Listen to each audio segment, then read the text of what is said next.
Apa sebenarnya hakikat bahagia itu? Ada seorang kaya, hartanya banyak, dia naik kereta yang besar, megah dan mewah. Dalam perjalanan dia tengok ke sebelah kanan ada tanaman padi sawah yang menghijau. Lalu dia pandang ada budak-budak kecil membawakan makanan beserta ibunya menuju pondok di tengah sawah. Suami sudah menunggu makanan siang tiba. Apa kata orang kaya dalam kereta? Oh, bahagianya petani. Di tengah perutnya lapar, istri dan anaknya datang. Makanan tiba pada waktunya. Air minum dapat menghilang dahaga. Lapar hilang, rindu pun sirna, karena istri dan anak ada di sekitar dia. Bahagianya menjadi petani, kata orang kaya dalam kereta. Masa orang kaya berpikir bahwa dia tidak bahagia, si petani yang bersama anak di pondok tua itu pula memandang orang kaya di atas kereta. Apa kata dia?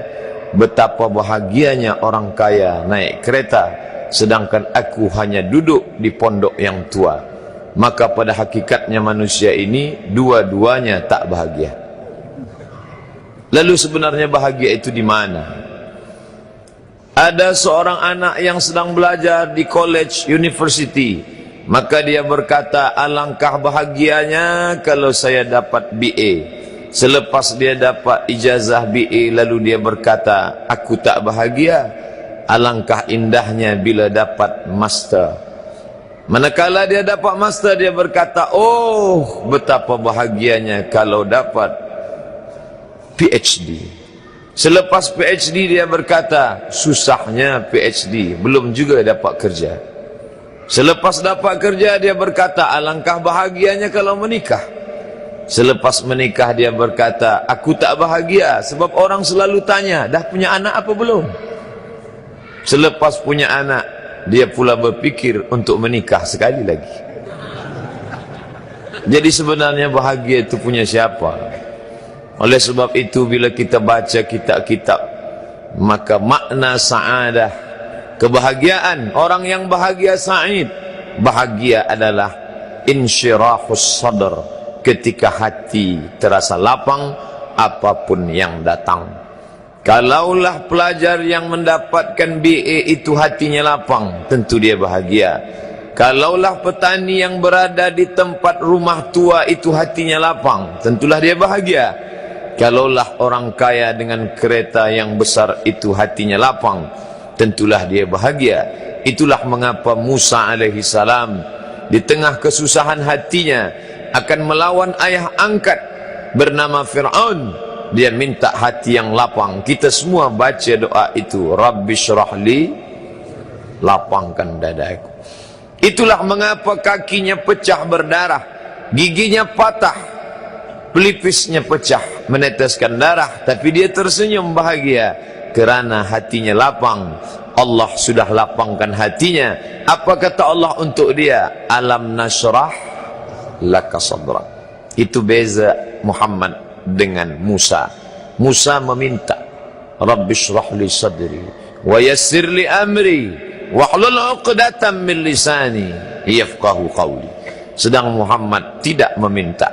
Belum meminta, Allah dah bagi pada dia. Apa kata Allah? Alam nashrah laka sadrak wa wada'na anka wizrak alladhi anqadha dhahrak wa rafa'na laka dhikrak.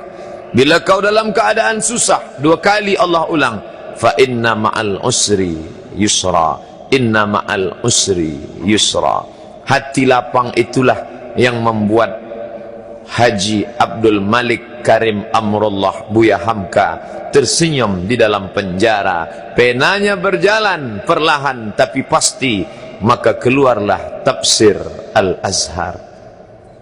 Hati yang lapang itu juga membuat Said Qutb tersenyum menghadapi tiang gantungan, walaupun dipenjara oleh Gamal Abdul Nasir. Tapi sebelum kematiannya sempat pula menulis tafsir fi zilalil Quran, di bawah naungan bayang-bayang Al-Quran. Apa kata Said Qutb dalam muqaddimahnya? Al hayatu fi zilalil Quran ni'mah hidup di bawah naungan bayang-bayang Al-Quran itu nikmat. La ya'rifuha illa man zaqaha. Tidak ada yang boleh mengetahuinya kecuali orang yang pernah merasakannya. Maka bahagia adalah ketika hati terasa lapang. Bila kita nampak raut wajah orang yang tenang cerah, maka ketenangan bukan pada wajahnya. Bila nampak orang melangkahkan kaki dengan tenang penuh wibawa, maka ketenangan bukan pada kakinya. Bila tampak ayunan tangannya tak tergesa-gesa, maka bahagia bukan pada tangannya. Di mana letak bahagia itu? Ala fil jasadi mudghah. Ketahuilah dalam jasad ada segumpal, ada sekepal, ada sesuap. Idza salahat salahal jasadu kulluh. Kalau yang segumpal itu baik, maka yang lain ikut menjadi baik. Wa idza fasadat fasadal jasadu kulluh. Kalau yang segumpal itu rusak, maka dia pun ikut menjadi rusak. Yang segumpal itulah yang mengendalikan mata, telinga, tangan, kaki. Yang segumpal itulah tempat rindu, benci, marah, ridha, ikhlas, fasik, hasad, kufur. Di sanalah bersemayam rindu dan benci. Maka jangan terlampau benci. Habib habibaka haunamma. Kalau kau sayang, sayanglah secukupnya sahaja. Karena boleh jadi hari ini kau sayang, besok berubah menjadi kebencian. Kalau kau benci, bencilah secukupnya sahaja. Boleh jadi esok pagi dia menjadi orang yang tersayang. Berapa banyak puan-puan berkata, siapa itu? Itulah orang yang dulu paling aku benci. Tapi hari ini masih ada juga benci, tapi tak banyak. Oleh sebab itu maka dijaga dia. Yauma la yanfa'u malun. Hari itu tak ada guna harta. Wala banun. Tak ada guna anak. Illa man atallah. Kecuali orang yang datang menghadap Allah. Biqalbin salim. Dengan hati yang salim. Qab lam ba. Qallaba. Berbolak-balik. Qallaba. Tidak selamanya bahagia. Kadang pagi hati tenang, petang datang dia pun susah. Kadang pagi hati lapang, petang tiba dia pun gundah. Maka apa yang dapat menolong? Ala bizikrillah. Ketahuilah dengan banyak menyebut mengingat Allah, tatma'innul qulub, maka hati akan menjadi lapang. Qalbul mu'min baina asabi'ir rahman. Hati orang beriman berada di antara jari jemari kuasa Rahman. Kalau dia hendak, dia balikkan yang senang menjadi susah. Kalau dia berkehendak yang susah, dia balik menjadi lapang. Berapa banyak orang yang tampaknya mungkin kita kata dia susah, tapi dia masih boleh tersenyum. Sebaliknya orang yang menurut pandangan zahir kita cukup segala, makan, pakai, tapi tampaknya kesenangan tak pernah singgah. Apa sebab?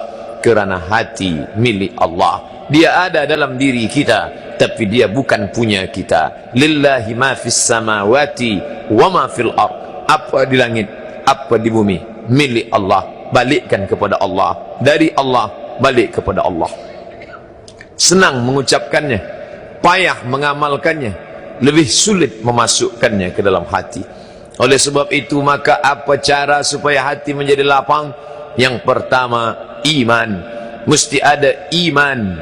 Percaya bahawa dia ada walaupun tak tampak oleh mata. Dulu ada seorang filosof, dia berkata bahawa aku percaya dia ada bila boleh tampak oleh mata, disentuh tangan, didengar telinga. Tapi bila tidak dapat ditengok mata, dipandang mata, didengar telinga, disentuh tangan, maka dia tidak ada. Inilah orang-orang yang berfaham wujudiyah. Wujud ada, mikrofon ada, mimbar ada, orang ada. Kerana aku boleh menatap dengan mata, mendengar suara dengan telinga, bersapa tangan dengan alat yang diciptakan Allah Subhanahu wa ta'ala.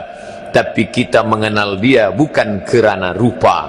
Bahkan bila kita pejam mata nampak berbagai macam rupa, itukah dia? Bukan. Walam yakul lahu kufuwan ahad.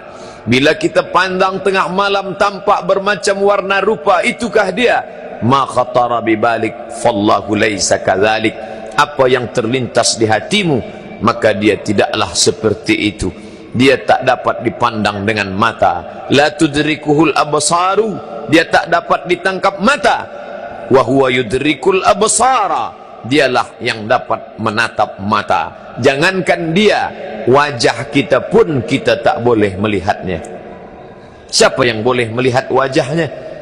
Sementara belum dijumpai cermin, belum pandai orang membuat cermin, orang tak tahu bentuk rupa wajahnya bagaimana. Sampai suatu hari dia dalam perjalanan panjang, dia tengok ada pohonan rindang, lalu kemudian dia berteduh di bawah pohon rindang, menghindar dari panas terik matahari. Di bawah pohon rindang ada kolam air, maka saat dia akan mengambil minum dari air kolam, disitulah dia melihat wajahnya. Oh, begitu rupa wajah di dalam air kolam. Itulah asbabun nuzul cermin.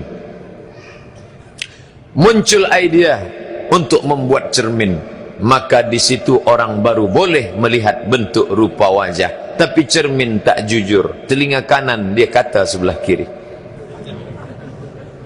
Apa maknanya? Kalau hendak melihat rupa kita sendiri pun kita perlu kepada alat, apalagi untuk melihat Allah. Tafakkaru fi khalqillah, pikirkan makhluk ciptaan Allah, jangan kau pikirkan zat Allah. Fa innakum la tuqaddiruna qadrah, karena kau tak akan pernah sanggup untuk memikirkan Allah, berpikir tentang ciptaan Allah. Inna fi khalqis samawat, berpikir tentang langit, wal ard, berpikir tentang bumi, waqtilafil laili wan nahar, berpikir tentang siang dan malam. La ayat, itu adalah ayat-ayat, tanda-tanda kebesaran Allah subhanahu wa ta'ala. Hati akan menjadi tenang kalau ada keyakinan tentang Allah. Tidak ada yang sah solatnya tadi kalau tidak diawali dengan keyakinan tentang adanya Allah. Alladzina yuqimuna shalah, orang yang salat. Wa yu'tuna zakah, orang yang berzakat. Alladzina yuqimuna shalah, orang yang salat. Walladzina yunfiqun, orang yang berinfak. Tapi coba pandang pangkal ayat. Sebelum masuk salat, sebelum masuk zakat, sebelum masuk infak, sedekah, yang pertama kali ditekankan adalah allazina yu'minuna bil ghaib. Surga ghaib, neraka ghaib, kiraman katibin ghaib, raqib atid ghaib, malaikat maut ghaib. Dan dia ghaibul ghuyub, yang maha ghaib di antara yang ghaib. Maka banyak yang tak sabar menyembah dia yang ghaib. Dia ingin berbentuk nyata. Mana dia Tuhan yang nyata itu?